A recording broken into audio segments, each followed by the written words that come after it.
사랑하고 축복합니다. 오늘 주님이 저희들에게 주신 말씀은 긍휼의 열매라는 제목으로 누가복음 16장 19절에서 26절 말씀입니다. 한 절씩 교대로 받들어 읽겠습니다. 한 부자가 있어 자색옷과 고운 베옷을 입고 날마다 호화롭게 즐기더라. 그런데 나사로라 이름하는 한 거지가 헌데투성이로 그의 대문 앞에 버려진 채 그 부자의 상에서 떨어지는 것으로 배불리려 하매 심지어 개들이 와서 그 헌대를 핥더라. 이에 그 거지가 죽어 천사들에게 받들려 아브라함의 품에 들어가고 부자도 죽어 장사되매 그가 음부에서 고통 중에 눈을 들어 멀리 아브라함과 그의 품에 있는 나사로를 보고 불러 이르되 아버지 아브라함이여 나를 긍휼히 여기사 나사로를 보내어 그 손가락 끝에 물을 찍어 내 혀를 서늘하게 하소서. 내가 이 불꽃 가운데서 괴로워하나이다. 아브라함이 이르되 예 너는 살았을 때 좋은 것을 받았고 나사로는 고난을 받았으니 이것을 기억하라. 이제 그는 여기서 위로를 받고 너는 괴로움을 받느니라. 그뿐 아니라 너희와 우리 사이에 큰 구렁텅이가 놓여 있어 여기서 너희에게 건너가고자 하되 갈 수 없고 거기서 우리에게 건너올 수도 없게 하였느니라. 아멘.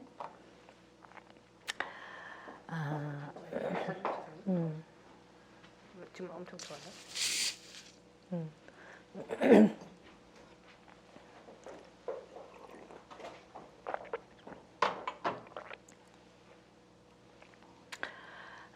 잘들 지내셨나요? 코로나 때문에 아무도 편한 사람이 없는 것 같습니다. 장사하시는 분들도 이곳저곳에서 정말 살기 어렵다고 하고 또 이렇게 기업하시는 분들도 어렵고 우리나라도 어렵고 다른 나라도 어렵고 다 아주 힘든 그런 시간을 보내는 것 같습니다. 오늘 이런 때 주님이 저희들에게 주시는 말씀이 있어요. 말씀이 있는데 그 말씀으로 힘을 얻고 또 우리가 이 시간을 지혜롭게 힘있게 잘 이기면서 넘어갔으면 좋겠습니다. 우리가 오늘 그런 마음으로 주님의 말씀을 듣기를 바랍니다. 오늘 본문에 아주 재미있는 그런 상황들이 나옵니다. 재밌다고 표현하기에는 좀 그렇긴 하지만 우리 현실에서 흔하게 볼 수 있는 그런 아주 두 가지 대조된 삶이 나타나고 있습니다. 오늘 말씀에 한 부자가 등장을 합니다. 한 부자는 얼마나 잘 사는지 오늘 말씀에 보면 자색옷과 고운 베옷을 날마다 입고 날마다 호화롭게 즐기는 삶을 산다고 합니다. 말만 들어도 좋죠?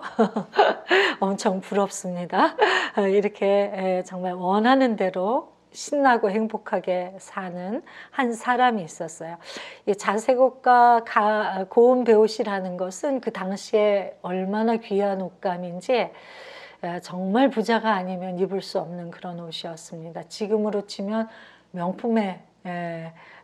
명품쯤 되는 거겠죠. 그래서 매일 자기 입고 싶은 대로 명품을 걸치고 다니고 또 자기가 좋아하는 골프를 하고 놀러 다니고 친구들과 노상 파티를 하고 좋은 거 맛있는 거 막 신나게 그렇게 즐기는 삶을 살았던 겁니다. 그런데 이 삶과 너무나 대조되게 한 거지가 등장하는데 이 거지는 바로 그 부자 문 앞에 살던 사람입니다. 문에 살았는데 이 거지에 대해서 오늘 말씀은 뭐라고 표현을 하느냐 하면 헌데투성이래요. 또 호화롭게 즐기는데 이 부자는 이 사람은 그 대문 앞에 남이 호화롭게 즐기는 그 대문 앞에 버려진 채였다고 합니다. 또 그 부자의 상에서 떨어지는 것으로 배고픈 걸 요기를 하고 또 그가 아픈 곳 그 개들이 와서 그 헌대를 핥더라 이렇게 설명하고 있습니다. 헌대투성이라는 것은 그러니까 성한 곳이 하나도 없다는 거예요. 온 데가 다 헌데라는 이야기니까요. 또 그 대문 앞에 버려졌다는 거는 아무도 그 사람을 돌봐주는 사람이 없다는 뜻입니다. 부자의 상에서 떨어진 음식을 먹는다. 우리는 그걸 좀 좋게 생각을 해서 부자의 집에서 남은 음식을 얻어먹고 사나 보다 이렇게 생각을 하는데, 거의 떨어져서 버리는 거, 그 음식에서 남은 음식들 다 버리는 음식들, 그 버린 쓰레기통을 뒤져서 먹고 살았다는 그런 뜻입니다.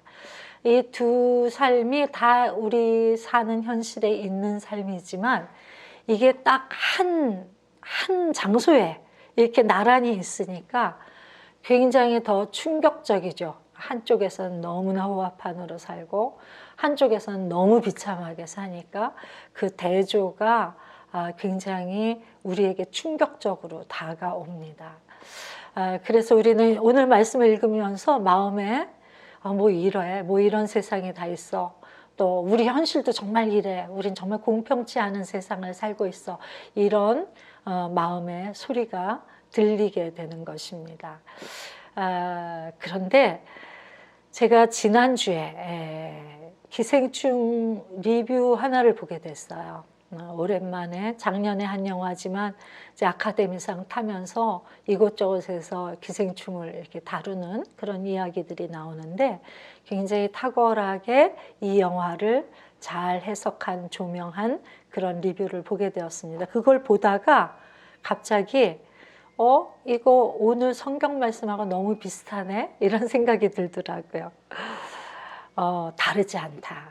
2000년 전에 우리 주님이 사시던 그 시대나 2000년이 훨씬 지난 지금 우리가 사는 이렇게 발전된 이 세상이나 참 비슷하구나. 정말 잘 사는 사람, 못 사는 사람의 그 차이가 너무 공평치 않은 게 참 똑같구나, 그런 생각이 들었습니다.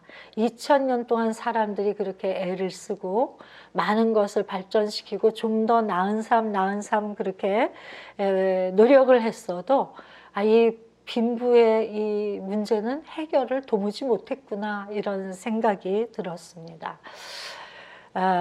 우리 요즘 이제 코로나로 다 경제가 어렵다고, 이제 질병의 문제가 아니라 경제의 문제가 되었다고들 말합니다. 우리도 경제가 너무나 우리 삶에 이렇게 직접적인 영향을 미치기 때문에 그런 이야기를 들으면, 물론 질병도 두렵지만 그 경제가 무너지고 세계에 공황이 온다는 이야기를 들으면 마음이 굉장히 두렵습니다. 이러한 때 우리는 그래도 그리스도인이잖아요. 다른 사람들처럼 하나님 모르는 사람이 아니라 우리와 다른 놀라우신 하나님이 계시다는 것, 계신 정도가 아니라 나와 함께 이 시대의 내 삶의 문제 속에서 나와 함께 걸어가고 계신 분이라는 것을 저희들은 아는 사람들입니다. 그래서 이렇게 어려울 때 우리는 주님의 말씀을 들어야 됩니다. 주님이 이 상황에 대해서 뭐라고 말씀하시는지, 또 어떻게 우리에게 권면하시는지, 그 말씀을 듣고 우리가 씩씩하게 세상 사람들처럼 그렇게 불안하고 두려운 마음이 아니라 힘있게 어떤 어려움이 와도 씩씩하게 잘 이기면서, 그리고 이 가운데 하나님의 사랑과 소망이 무엇인지 그것을 보고 보여주는 그런 삶을 살아야 된다고 생각을 합니다. 그래서 오늘 말씀, 저와 여러분에게 이 어려운 시간에 주시는 주님의 말씀 우리가 귀 기울여 듣기로 합니다. 이 기생충이라는 영화를 보면서 참 여기에 나오는 그 세 종류의 사람을 보게 되었어요. 여긴 두 종류의 사람이 나오는데 그 영화에는 세 종류가 나옵니다. 그런데 그 세 종류 나오는데 여기 한 부자와 똑같은 그 기생충에 나오는 박사장 집이 있습니다. 그리고 또 여기 나사로처럼 그 부잣집 앞에서 비참하게 사는 그런 사람으로 근세라는 사람이 등장을 합니다. 이 사람은 그 박 사장도 모르는 박 사장 집의 비밀 지하 그 공간에서 몰래 숨어서 4년 동안 산 사람입니다. 기생충처럼 그 숙주가 전혀 모르게 그렇게 사는 거죠. 그러고 또 한 가정이 등장을 하는데 반지하에 사는 가난한 가정입니다. 그런데 이 사람들은 나름 열심히 살고 있는데 이 사람들이 우연히 그 박 사장 집에 취직하러 알바를 아이 가리키는 그런 일로 그 아들이 취직을 하면서 모든 스토리가 전개가 되는데 그곳에 들어간 아들은 보니까 자기 동생도 취직시킬 수 있을 것 같고 조금 있다가 또 보니까 아버지도 취직시킬 수 있고 또 엄마도 취직시킬 수 있을 것 같아서 다 위장으로 남남인 것처럼 하면서 우연인 것처럼 해서 철저하게 계획을 세워서 그 사람들 이미 있었던 사람들을 다 내쫓고 그 자리를 다 꿰찹니다. 그렇게 이제 그곳에서 그곳에서 자기네들 목적을 위해서 열심히 그렇게 계획하고 그걸 성공시키면서 사는데 그러다가 그 지하에 살던 근세라고 하는 사람하고 맞닥뜨리는 그런 사건이 일어나고 마침 또 집을 비울 줄 알고 있었던 주인까지 돌아오면서 막 이야기가 얽히고 설키고 막 엄청나게 갈등 구조가 되고 거기에서 사람을 죽이는 일들이 일어나고 이런 전개가 일어납니다.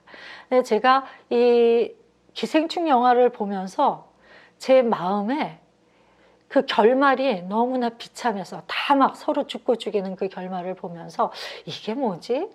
뭔지 이렇게 개운하지 않은 왜 이렇게 끝나는 걸까 하는 그런 좀 찜찜한 마음, 그런 마음이 좀 있었습니다. 우리는 보통 해피엔딩을 좋아하잖아요. 저는 해피엔딩을 좋아합니다. 뭔가 영화든 뭐든 그래도 시원하게 그 결과가 좀 좋으면 우리의 마음도 좀 행복해지는데 이건 그런 배려가 없이 관객에 대한 배려를 조금도 하지 않고 그냥 비참한 채로 그리고 애매모호한 채로 그렇게 영화가 끝납니다. 도대체 이 찜찜함은 무엇 때문일까? 그걸 생각을 해봤어요. 그랬더니 이게 죽고 죽이는데 다른 영화도 죽고 죽이는 영화가 많은데 다른 영화의 경우는 죽고 죽일 때 시원하더라고요. 왜냐하면 착한 사람이 악당을 이렇게 물리치는 거니까. 그런데 이건 왜 이렇게 찜찜한가 생각을 하니까 이곳에는 이 등장인물 중에는 아무도 악당이 없다는 거죠. 죽을 만한 일을 한 마땅히 저 사람 죽는 게 맞는 거야 라고 이렇게 동의할 만한 그런 사람이 아무도 없다는 거예요. 이 세 종류의 사람이 모두 다 나름 괜찮은, 나쁘지 않은, 물론 문제야 있지만 나름 이해할 만한 그래서 그들 모습 속에서 나를 발견할 수 있는 그래 그런 사람들인데 결과는 엉망진창 막 서로 죽고 죽이고 이런 결과가 되고 그리고 친절하게 앞으로 어떻게 될 거라는 설명도 없이 굉장히 황당한 꿈으로 황당한 어떤 그 희망사항으로 이렇게 영화가 마무리가 되어서 그래서 저의 마음이 찝찝했던 것 같습니다.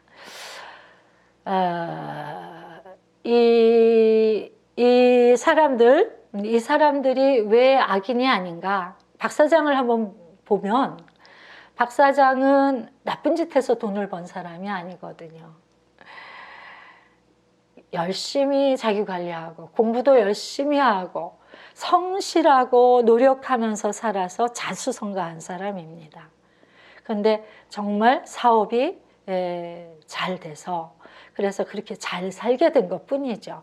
잘 살고도 이 사람은 그렇게 엄청나게 아내를 사랑하거나 그런 것도 아니지만 그래도 나름 가정에 충실하고 자기 할 도리를 다하면서 그 자녀들이나 아내에게 그 정말 가장으로서의 그 모든 일들을 잘 해주는 정말 괜찮은 사람입니다. 그래서 그 사람이 좀 실수는 하지만 여러 가지 반지하에 사는 기택 씨가 그 사람의 운전기사가 됐을 때 뭐 여러 가지 좀 모멸적인 좀 수치감을 느낄 만한 이야기도 하고 그러기는 하지만, 그렇다고 우리도 얼마든지 그런 이야기를 하고 사니까 그렇다고 그 사람이 죽임을 당할 만한 그런 사람이라고는 생각이 들지 않는 거죠. 거기다가 이 기택이라고 하는 이 가족도 그 아버지가 비록 백수기는 하지만 몰라라 그러고 막 뭐 그냥 가족을 내팽개치고 자기 멋대로 막 그런 삶을 사는 게 아니라 나름 유튜브도 하고 피자 그 박스도 접고 나름 할 수 있는 일들을 최선을 다하면서, 그리고 긍정적으로 밝게 자기 삶을 크게 불평하지 않고 그렇게 살아가는, 그 어렵기는 하지만 괜찮은 사람이라는 거죠. 그 엄마도 이 영화의 첫 장면에, 저는 몰랐는데 그 리뷰에서 제가 보고 알게 되었는데, 첫 장면이 이 엄마의 육상대회 은메달하고 이 상패를 보여주는 장면이었대요. 그러니까 그만큼 자기의 일들을 열심히 하고 살았던 사람. 지금 왜 이렇게 가난해졌는지 모르지만 이 사람들이 그렇게 막 아무것도 안 하고 자기 삶을 방치한 사람들이 아니라는 것입니다. 그 아들도 사수생인데 명문대학에 내년엔 꼭 붙을 거예요 라는 말을 할 정도로 포기하지 않고 계속해서 자기의 그 삶을 도전을 하고 있고, 그 딸도 미대에 계속 실패는 하지만 보니까 그 영화의 그 주도권을 그 딸이 많이 잡고 있더라고요. 굉장히 탁월한 그런 사람들이었습니다.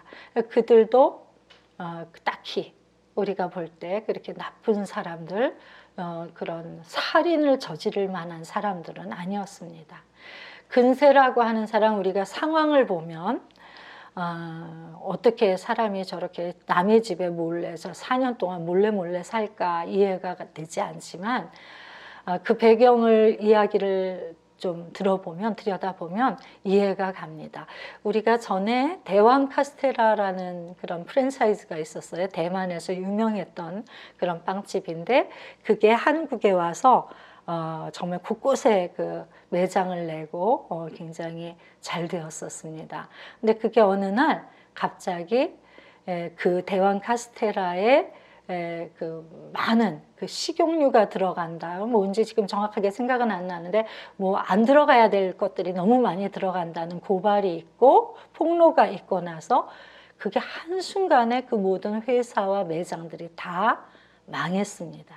이 근세라는 사람은 바로 그런 일을 그 일을 이렇게 했던 사람인데, 자기 돈으로 한 게 아니었기 때문에 사채업자에게 엄청나게 시달리게 됩니다.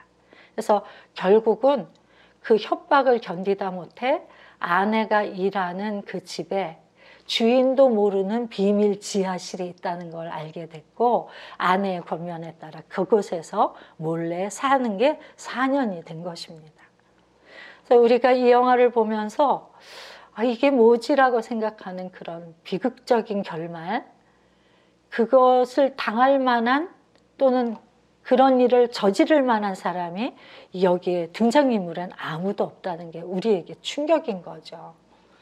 그 보통 평범한 사람이 왜 저렇게까지 결말이 치닫지? 이런 생각을 우리가 하게 됩니다. 아마도 영화를 쓰시거나 만드신 분의 그 의도는 제가 잘 모르긴 하겠지만, 이 영화를 보면서 제가 느낀 것은, 자, 이런 구조적인 이 문제들을 절대로 우리의 힘으로는 넘을 수 없어. 그런 이야기를 하는 것처럼 그 영화는 보여졌습니다.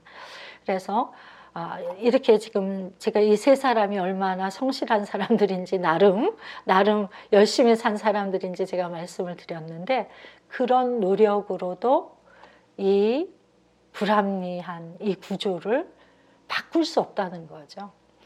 또 하나는 이 영화에 쭉 흐르는 맥락에 계획이라는 단어가 대사에 많이 나옵니다.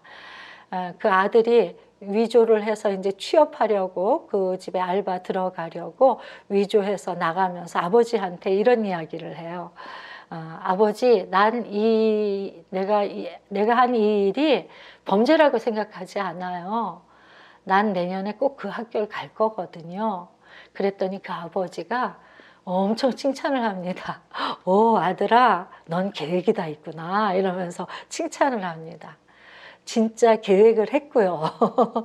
그들이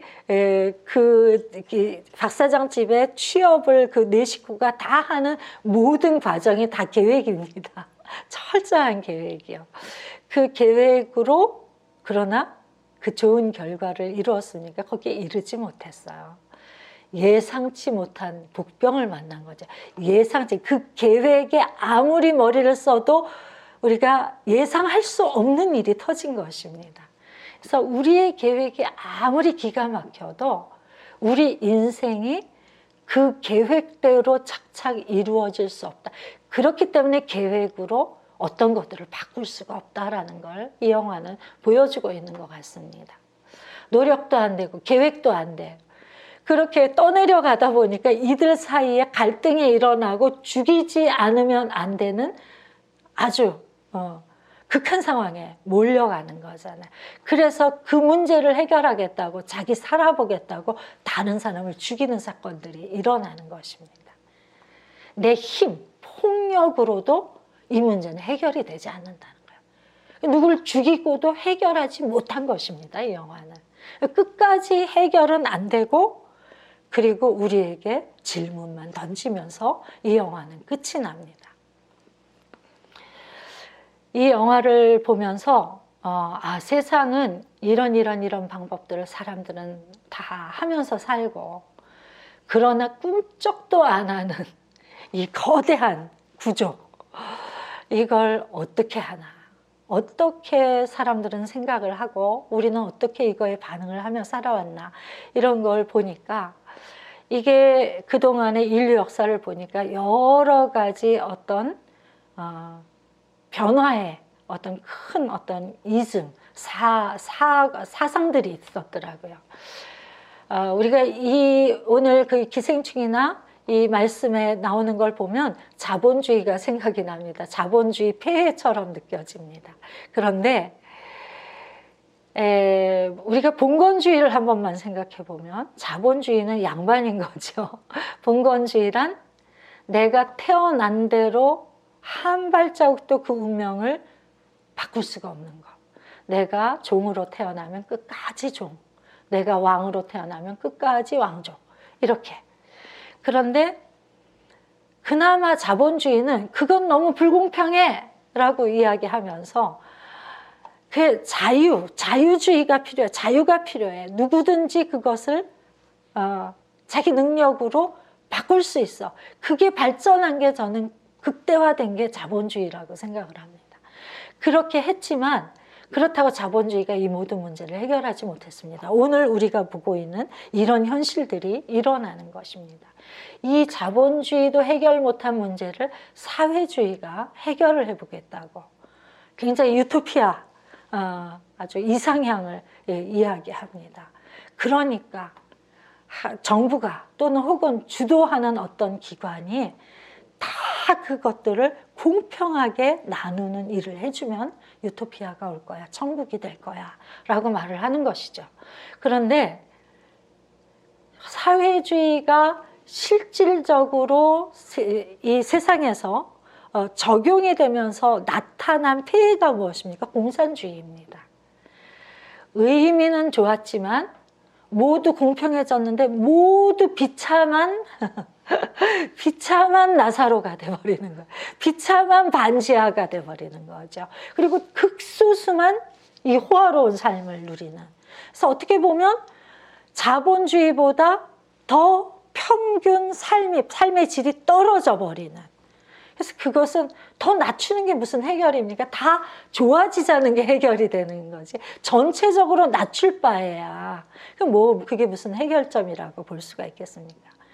그래서 세상이 그 문제를 수천 년 동안 해결해 보려고 애를 썼지만 아무것도 해결하지 못한 채 오늘 2000년 전의 현실과 오늘 똑같은 현실을 우리가 이렇게 보고 있는 거예요. 그런데 오늘 주님은 오늘 이 말씀을 통해서 우리가 보기에는 기생충과 별다르지 않은 이 말씀을 통해서 우리에게 들려주시는 메시지가 있습니다. 그런 거 아니야. 체제를 바꿔서 해결되는 문제가 아니야. 사상이 주입이 돼서 해결되는 문제가 아니야. 힘으로 빼앗아서 이게 바뀌지 않아. 힘으로 빼앗은 자가 또 힘을 얻으면 그게 뒤집어진 것뿐이지 이게 해결된 건 아니잖아. 그 이야기를 하시면서 그런 방법이 아니야. 어떤 것으로 바꾸는 게 아니라 사람이 바꾸는 거야.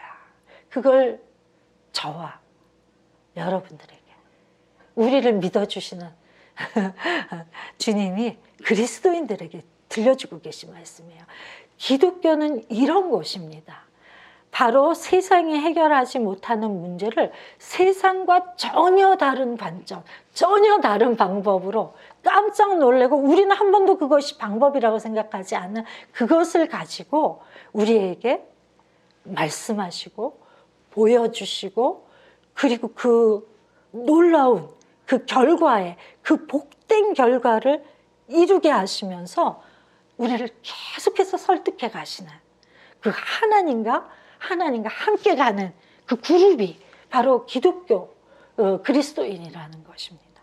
오늘 이 말씀은 기생충과 비슷하고 또 요즘 코로나 때문에 불안하고 두려움에 빠진 우리들 혹시 가진 걸 잃으면 어떻게 하나? 거지 나사로가 돼버리면 어떡하나?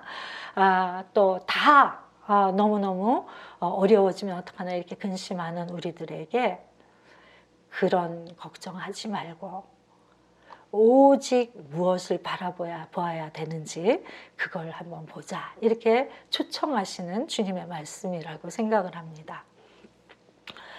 오늘 이 성경 말씀에 이 엄청난 차이, 이 부자는 막 띵까띵까하고 너무 신나게 살고 이 거지는 너무 불쌍하게 너무 비참하게 사는데 반전이 일어납니다. 22절에 보면 거지가 죽어요.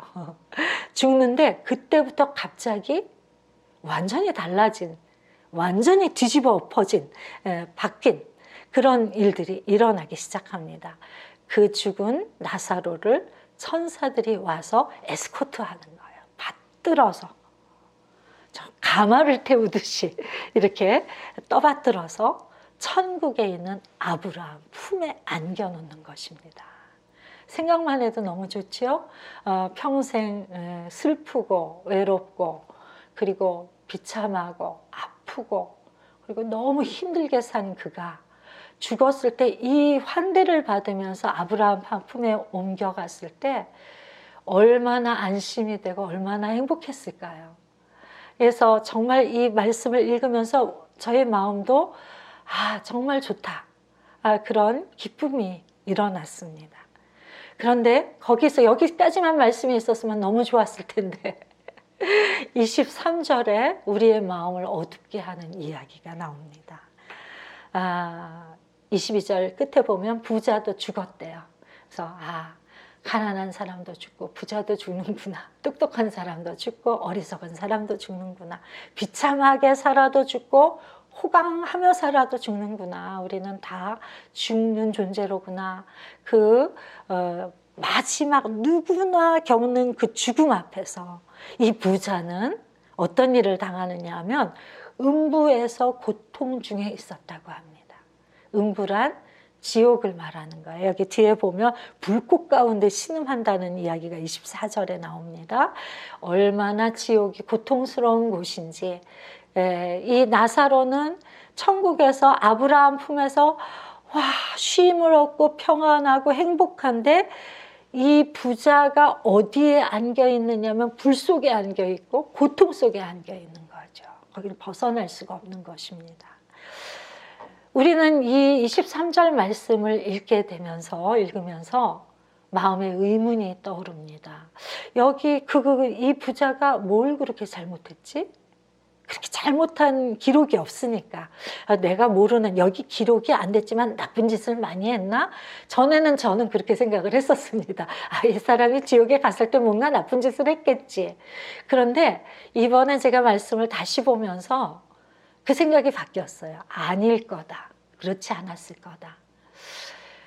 왜냐하면 나쁜 짓 때문에 지옥에 간 거라면 스토리가 그게 중요한 이 내용의 스토리의 핵심이기 때문에 그 나쁜 일이 기록이 되어 있을 거라는 거죠. 근데 여기서 나쁜 일이란 우리가 미루어 짐작하는 건 나사로 돌보지 않은 것밖에는 나오지 않았거든요. 그러면 우리가 남 돌보지 않고 그냥 나만 위해서 살면 다 지옥불로 가나? 이런 좀 무서움? 그리고 이런 좀 더 내가 또 이렇게 너무 나만 위해서 사나? 이런 자책감? 이런 게 들기 십상인데 저도 그런 말씀일까라고 생각을 해서 오늘 말씀을 묵상을 했습니다. 아무리 읽어도 그런 것 같지는 않습니다. 물론 예수님이 제자들에게 부자에 대한 말씀을 하신 게 있어요. 부자와 천국 사이의 관계를. 예수님 뭐라고 하셨느냐 하면 얘야, 부자가 천국 들어가는 건 낙타가 바늘귀 들어가는 것보다 어렵다. 이렇게 말씀을 하셨어요. 다시 말해서 부자가 천국 들어갈 확률은 제로다. 이런 뜻이에요. 절대로 부자는 천국에 못 들어간다. 이런 뜻이거든요. 그러니까 제자들이 깜짝 놀랍니다. 왜냐하면 부자가 다 못 들어간다면, 그렇게 엄격한 기준이 천국의 기준이라면 그러면 누가 도대체 천국에 들어가겠습니까? 이 질문을 제자들이 해요. 그 말씀 뒤에. 그렇다면 누가 도대체 천국에 들어갑니까? 근데 그때 주님이 들려주신 말씀이 있어요. 그게 뭐냐 하면 사람으로는 할 수 없으되 하나님으로는 능치 못하신 일이 없느니라. 다시 말해서 그렇게 0% 부자가 천국에 들어가는 것은 아예 문이 닫힌 일이고 불가능한 일인데도 불구하고 하나님이 그를 들어서 천국에 넣으신다는 뜻입니다. 자격은 없으나, 자격은 1%도 없지만 주님이 마음 먹으시면 그를 천국으로 들어가는 자로 만드실 수 있다는 뜻이거든요. 그래서 그 말씀과 이렇게 연결이 되면서 이 말씀이 부자기 때문에 지옥에 갔다는 말씀이 아니라고 저는 확신합니다. 그럼 무슨 뜻인가? 나사로를 돕지 않아서인가? 그것도 아니라고 생각합니다. 너무 즐겨서 그러나 그것도 아니라고 생각합니다. 저는 왜 주님이 부자는 천국에 들어가는 게 아예 가능성 없어, 불가능이야, 미션 임파서블이야 라고 말씀을 하셨는가 생각을 했어요. 주님 앞에서 그걸 묵상을 할 때 주님이 제 마음에 알게 하신 게 있습니다. 부자기 때문에 그 사람이 천국을 못 가는 게 아니라 부자들은 하나님을 마음에 모실 수가 없어서 천국에 못 가는 것이다. 이해가 되시죠? 부자라서 못 가는 게 아닙니다. 가난한 사람이라 나사로가 천국에 간 게 아니에요. 부자라서 이 부자가 지옥에 떨어진 게 아닙니다. 그러면 나사로는 엄청 말씀대로 잘 살았고 부자는 말씀대로 못 살았을까요? 아니, 저는 그렇게도 생각하지 않습니다. 우리는 다 흠과 허물이 있고 약점이 있고 부족함이 있습니다. 그래서 우리는 아무리 애를 써도 그렇게 완벽한 완전한 삶을 살아낼 힘이 없는 사람입니다. 그럼 도대체 뭐가 기준인가요? 나사로는 왜 천국에 갔고 왜 이 한 부자는 도대체 지옥에 떨어져서 이 고통을 당하는 걸까요? 저는 그것이 내 안에 하나님이 있는 자와 없는 자의 차이라고 생각을 합니다. 우리의 구원은 그냥 우리의 행실, 뭘 잘했고 못했고 우리의 도덕적인 어떤 사고방식 이것이 아니라 내가 하나님을 어떻게 생각하는가, 하나님을 정말 믿는가, 하나님을 정말 하나님으로 내가 모시고 있는가, 그것이 모든 것의 기준이라고 생각합니다. 하나님을 모시고 살지만 우리가 제대로 살지 못할 수도 있습니다. 그러나 하나님을 모시고 사는 사람은 즉각 알죠. 내가 하나님을 지금 모시지 못했다는 사실을요. 그래서 그는 회개의 기회를 놓치지 않습니다. 다시 그 삶을 돌이킬 기회를 놓치지 않는 거예요. 그런 것들이 누적되어서 우리가 부족하고 흠이 있음에도 불구하고 예수 그리스도를 나의 주님, 나의 하나님이라는 그 고백을 함으로써 우리의 삶이 계속하여 개선되어져가고 계속하여 그 천국을 향한 그 여정을 우리가 걸을 수 있게 되는 거예요. 그래서 그것이 우리의 구원인 것입니다. 오늘 주님은 이 불공평한 세상에 대해서 너희들의 그 노력이나 계획이나 힘의 원리 갖고 안 돼. 너희들이 가지고 있는 어떤 사상과 철학과 그리고 어떤 체제로 진영으로 해결되는 거 아니야. 사람이 바뀌어야 돼. 그 사람이 바뀐다는 것을 내가 보여주러 너희에게 왔어 라고 말씀하시는 거예요. 예수님이 이 땅에 오신 이유는 단 한 가지입니다. 그것을 어떻게 사람이 달라질 수 있는가를, 그냥 그게 어떻게 저절로 되는가를 주님이 놀랍게 보여주고 가신 거예요. 우리와 너무 다른 방법으로요. 우리의 생각과 다른 생각이요. 우리는 이겨야 된다고 생각을 하는데 주님은 그렇게 말씀하지 않습니다. 나는 100번, 1000번 져도 돼. 그럼 항상 지실까요? 저는 그렇지도 않다고 생각을 해요. 뭐냐면 하나님이 시키시는 대로 하는, 하나님을 절대적으로 신뢰하는 믿음으로 가는 거야. 지라고 하시면 지고 이기라고 하시면 이기는 거야. 너무 다른 거죠. 그래서 주님은 하나님의 마음이 이 땅에서 이 해결되지 않는 죄의 문제를 위해서 그 죄를 완전히 종식시킬 그 사건이 필요했던 거잖아요. 그 죄를 완전히 종식시키는 방법은 딱 한 가지야를 보여주고 가신 거예요. 우리가 여기에 이 사람들이 평범하고 아무 나쁜 사람들이 아닌데 이렇게 극단으로 치달았던 이유는 그들은 알지 못하지만 우리 안에 죄가 얼마나 보편적으로 있는가를 보여준 것뿐이에요. 우리가 얼마나 좋은 사람인 것처럼 착각하고 살지만 우리가 얼마나 상황과 어떤 환경만, 내 상태만 조금만 위협을 받아도 우리가 얼마든지 다른 사람을 죽일 수 있는 존재래. 그 정도로 나쁜 사람이 사람을 죽이는 게 아니라 그냥 지극히 평범하고 괜찮은 사람이 상황만 주어지면 우리가 얼마나 극악한 죄, 악독한 그 죄로 치달을 수 있는가를 이 영화가 보여준 것입니다.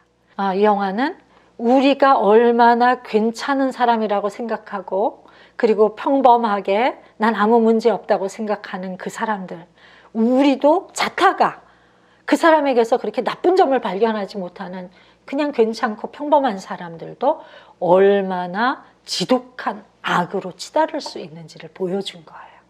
우리 안에 죄성이라는 것을 성경이 아니라 이 영화가 증거하고 있는 것입니다. 그래서 이 영화를 통해서 주님이 너희들의 아무리 좋은 노력들도 그 악을 없애지 못해. 이 영화가 이렇게 치달은 거, 이 성경 말씀이 이런 결말을 가져온 것은 다 그 악을 그대로 지닌 채 살았기 때문이야. 그래서 우리 존재, 사람이 중요한 거야. 사람이 그 악을 벗어버리는 일이 중요한 거야. 새로운 패턴, 새로운 사고방식, 새로운 마음으로 나가는 새로운 존재가 되는 게 너무나 필요한 거야. 그걸 주님이 우리가 안 믿어주니까, 그렇게 되려고도 안 하고 되고자 하지도 않고 된다는 걸 믿지도 않으니까 주님이 오셔서 이것이 얼마나 놀라운 것인지 보아라. 그리고 그 폭력을 고스란히 당하고, 이게 이 사람의 죄가 극단으로 치닫는 거에 인류의 최고봉이 예수님 십자가 사건이잖아요.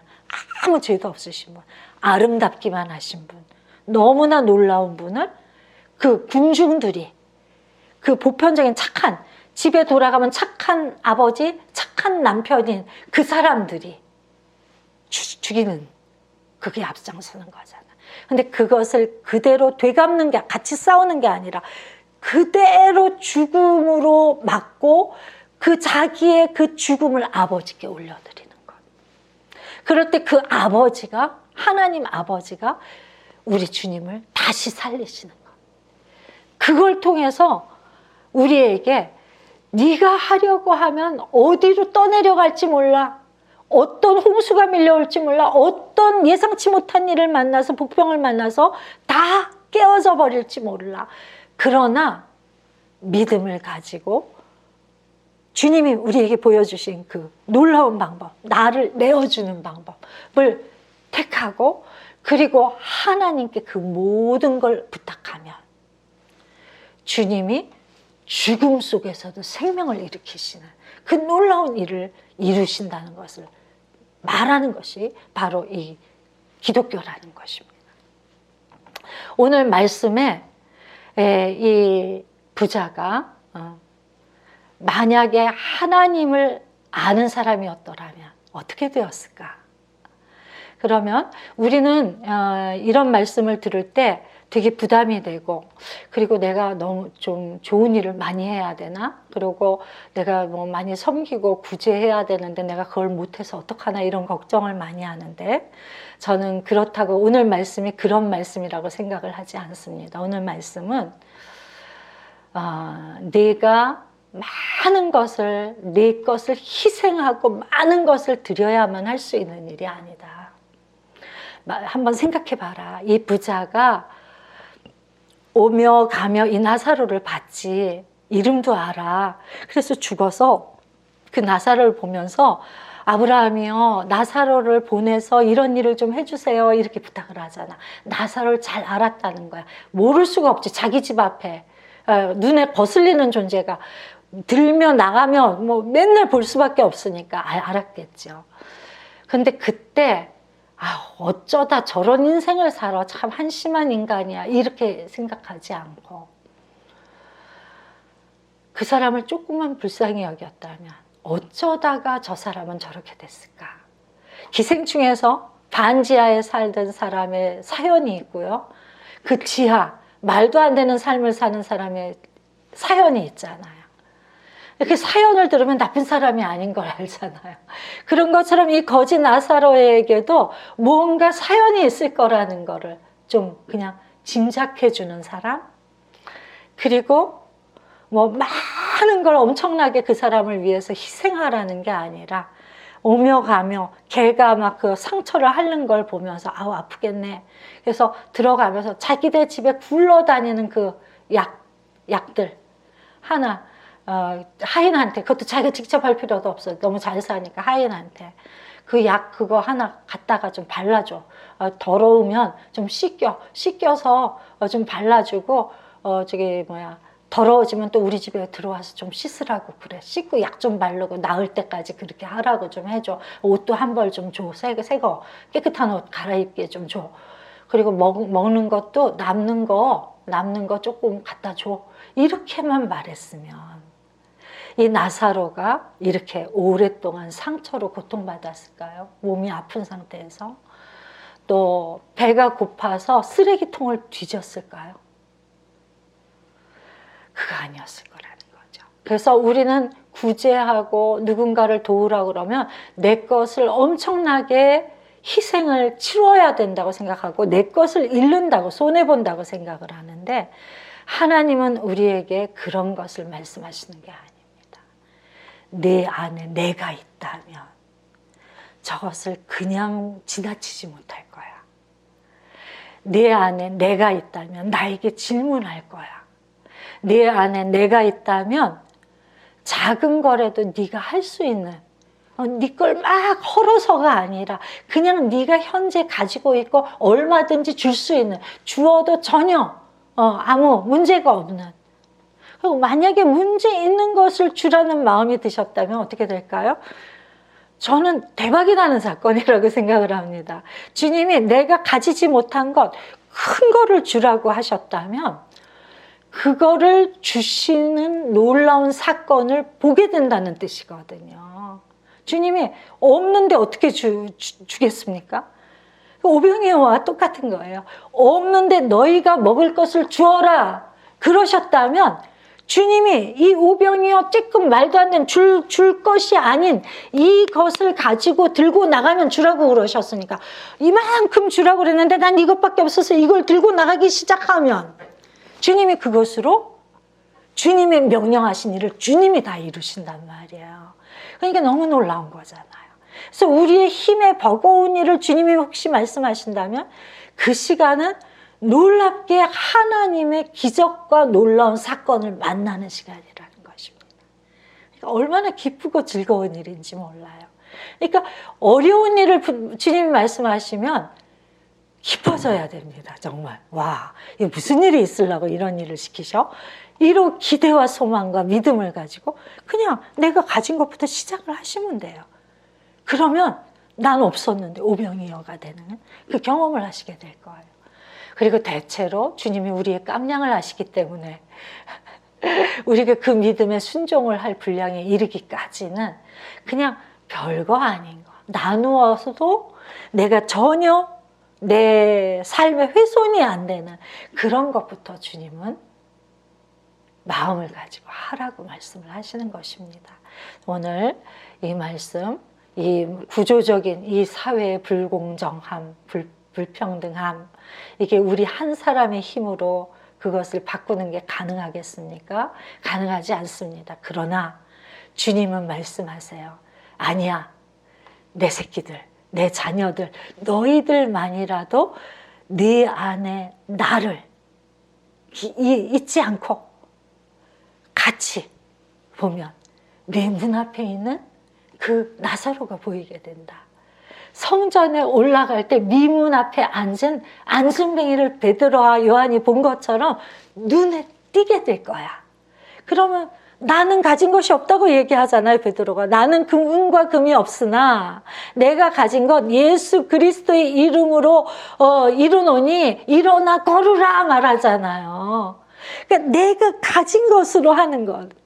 그럴 때 그런 사람이 하나라도 생기면 우리가 잘하지 못해도 진짜 어설프게라도 그 예수를 따라가는 그 삶, 그 놀랍고 아름다운 삶, 오늘 말씀에서 권면하시는 이 삶을 살기로 우리가 결정한다면 어설퍼도 이런 사람이 1명이 되고 10명이 되고 100명이 되고 1000명이 되면 그 체제로, 그 무서운 계획으로, 그 모든 놀라운 치밀한 것으로 바뀌지 않던 이 세상이 바뀌게 된다라고 말씀하시는 거예요. 일단 네가 있는 것부터 바뀔 것이다 라고 말씀하세요. 나사로가 살아날 거다. 나사로 병이 낫고 나사로가 밥을 굶지 않아서 살이 좀 오르고 조금 정결해지고 내 집에서 목욕할 수 있어서 정결해지고 좀 사람다운 꼴이 되고 힘이 생겨서 뭔가 일할 게 없나 찾아보게 되고 그래서 자기 앞가림을 하는 삶을 살게 되는 거야. 네가 그 사람에게 많은 돈을 줘서 앞가림을 하게 뭘 차려주는 게 아니라 네가 할 수 있는 일, 그 일부터 예수처럼 따라가며 하려고 할 때 이 세상은 바뀐다라고 말씀을 하시는 거예요. 이것이 그리스도의 방법이다. 이것이 하나님 나라의 법이다. 원칙이다라고 말씀을 하시는 거예요. 그걸 전혀 생각하지, 하나님 하나도 없고 내 소견에 오른 대로 하나님이 없는 사람이, 하나님을 믿는 사람이잖아요. 아브라함 금세 알아보잖아요. 아브라함 알아보는 사람 하나님 자녀죠. 그럼에도 불구하고 평생 동안 하나님 한 번도 자기 안으로 모셔드린 적이 없는 사람이에요. 영접하지 않은 자입니다. 그래서 그는 지옥에 간 것입니다. 오늘 말씀 우리 마음에 새기고 우리가 정말 영접한 사람들이잖아요. 그렇다면 내 안에 계신 주님이 내 집 문 앞에 두신 나사로가 어디 있나? 우리가 일부러 찾지 않아도 돼요. 주님을 모시고 살다면 어느 날 눈에 탁 들어올 때 그때 내가 할 수 있는 일들을 하면서 그렇게 나아가는, 끝까지 하나님 나라 갈 때까지 주님처럼 살겠다고 결정하는 일들이 저와 여러분 안에 오늘부터 시작되는 그런 날이 되시기를 주님의 이름으로 축복합니다. 기도하겠습니다. 하나님, 우리는 너무나 우리가 괜찮은 줄 알고 삽니다. 우리가 나쁜 사람이 아니라고 그렇게 믿고 있습니다. 그러나 주님, 세상을 보니 우리가 악한 사람이 분명합니다. 우리가 상황이 주어지지 않았을 뿐이지 우리 상황만 주어지면 우리는 얼마든지 독해지고 우정해지고 악해지고 그리고 나빠집니다. 하나님 아버지, 이런 우리를 끝까지 버리지 않아 주시고 끝까지 사랑하셔서 너만 살아날 수 있다면, 너만 내 안에 새로운 그 삶, 새로운 정체성, 그런 게 생길 수만 있다면 난 죽어도 좋다. 그렇게 말씀하시고 이 땅에 오셔서 나를 대신하여 죽으신 우리 예수님을 우리가 알게 하셨사오니 이제 사랑하게 하시옵소서. 예수님을 우리의 마음속에 환영하여 영접하며 예수님을 모시고 살게 하여 주시옵소서. 그래서 주님, 우리가 주님을 잘 못해도 또 때때로 실패하더라도 주님처럼 살겠다는 결정이 일어나게 하시고 그 주님을 따라가는 그 걸음들이 시작되게 하여 주시옵소서. 때로 우리가 넘어지면 주님의 이름을 부르겠습니다. 주님이 오셔서 우리의 손을 잡아 일으켜 주실 것을 믿습니다. 우리가 잘못하면 주님께 도우심을 구하겠습니다. 주님이 오셔서 우리를 구체적으로 실제적으로 도와주시는 것 우리가 반드시 볼 것을 믿습니다. 그러면 주님, 우리가 잘못해도 주님을 모시고 사는 그런 사람이 되겠지요. 그러면 제 삶에 우리 가정, 우리 교회, 우리 직장, 내 이웃들 안에 조금씩 내 문 앞에서부터 조금씩 그 상처투성이, 헌대투성이었던 것이 나음을 입겠지요, 주님. 조금 더 깨끗하여지고 조금 더 배불러지는 일들이 일어날 것을 믿습니다. 그 일에 우리를 사용하여 주시옵소서. 우리가 모르고 지나지 않도록 우리를 깨워 우리의 눈을 뜨게 하셔서 보게 하시고 그 일들, 내가 할 수 있는 일들을 정말 기쁨으로 정말 감사로 그 일들을 할 수 있게 하여 주시옵소서. 우리 삶의 이 놀라운 기적을 일으키시는 주님을 찬양합니다. 예수님 이름으로 기도드렸습니다. 아멘.